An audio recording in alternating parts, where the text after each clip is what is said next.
Pero nakakatakot etong lovers of money na hindi na ho natin makontrol sa araw-araw, na pag inisip mo, ang daming nai-stress, ang daming nalulungkot. Hindi mo naman madadala sa hukay yan.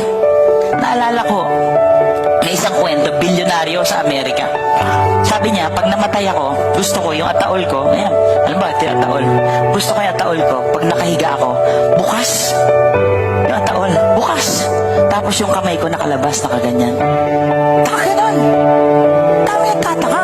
Yung pamilya nag-usap. So, eto na ngayon, burol na. Siyempre, may mga tumitingin, di ba? Nagugulat kasi nakalabas yung kamay. Alam niyo kung bakit ganun pala?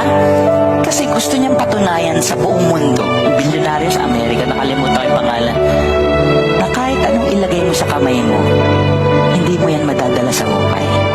Patay ka na, hulog lang yan. Hindi mo yan mahahawakan. So, bakit ka papaka-stress sa mundong ito? Na ito naman ay temporary lang. Kaya yung grace ni God, pag naunawaan natin kung gaano kabuti ang Diyos, kung paano niya tayo sasamahan at hindi pagkukulangan, yun ang solusyon ng lahat. Hindi kung paano yumaman. Tandaan po natin yan.